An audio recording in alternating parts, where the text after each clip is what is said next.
تو یہ حکومت جو معیشت کے استحکام کی بات کر رہی ہے یہ جھوٹ ہے؟ سر معیشت کا استحکام ہوتا کیا ہے؟ جس معیشت میں ترقی نہ ہو رہی ہو، نیا کاروبار نہ آ رہا ہو، روزگار کے مواقع پیدا نہ ہو رہے ہوں، وہ معیشت ترقی یافتہ نہیں سمجھی جاتی، وہ اسٹیبل نہیں سمجھی جاتی۔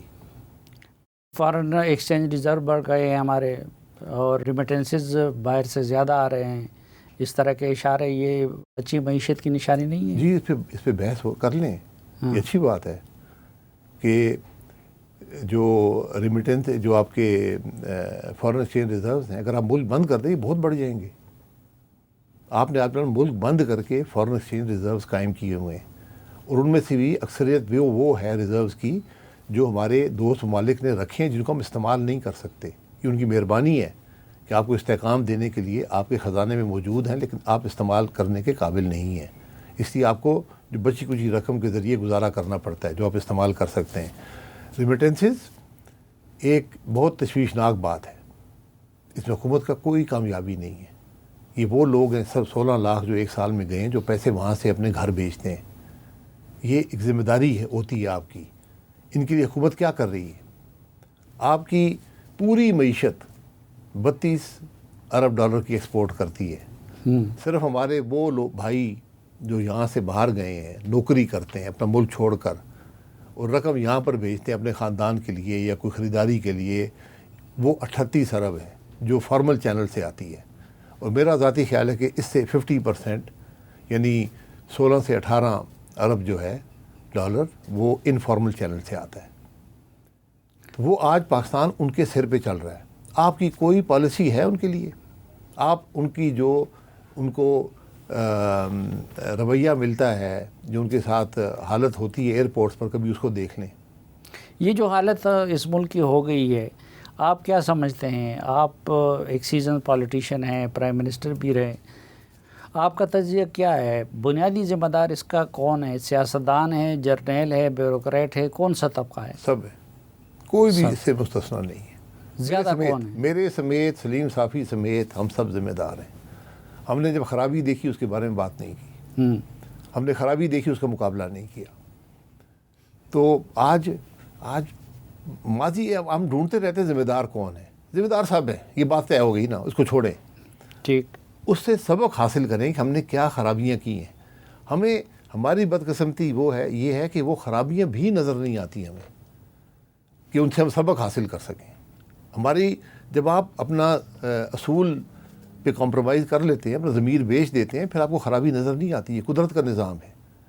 تو آج ہماری یہ حالت ہو گئی ہے، ورنہ آج اس ملک کے جو لیڈرشپ ہے وہ ہاتھ پیر مار رہی ہوتی، وہ کوشش کر رہی ہوتی کہ یہ ملک کے انتشار جو ہے اس کو ختم کریں، یہ نفاق ختم کریں، اپنے گھر کو مضبوط کریں۔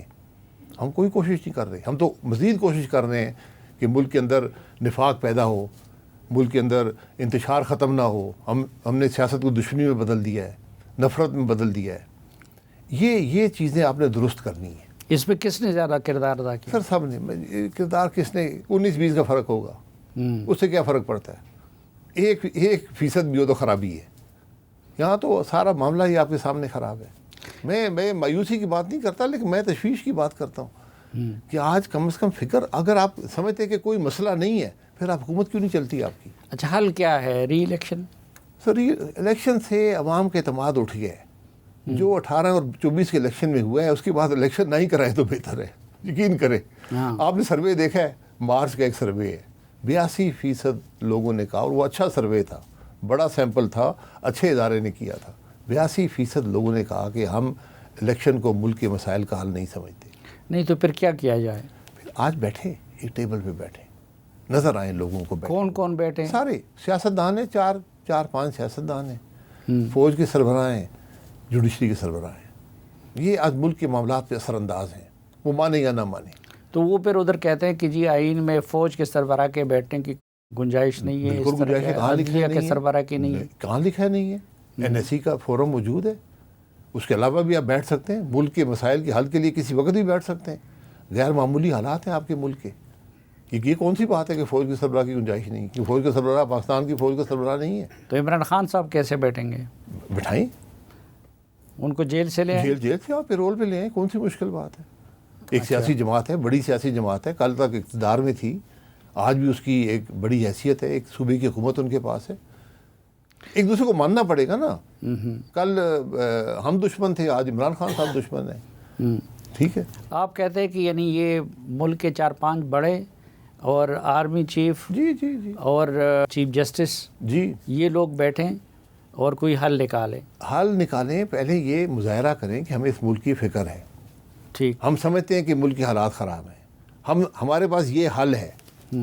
ہم سب کو وہ حل مل کر اس کو امپلیمنٹ کرنا ہے.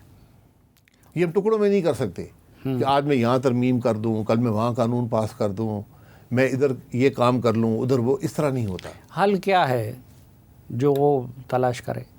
حل آپ کو بڑے بنیادی اصلاحات چاہیے. آپ کے جو تمام نظام ہیں ناکام ہو گئے ہیں. آپ کے جو صوبوں کا سٹرکچر ہے یہ ناکام ہو گیا ہے. آپ کی گورننس کا نظام ناکام ہو گیا ہے.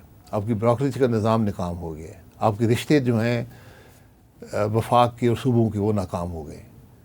آپ کی بہت بنیادی اصلاحات ملک کو چاہیے. اس کے بغیر معیشت کو آپ کیسے ترقی دیں گے، اس پر بات کریں.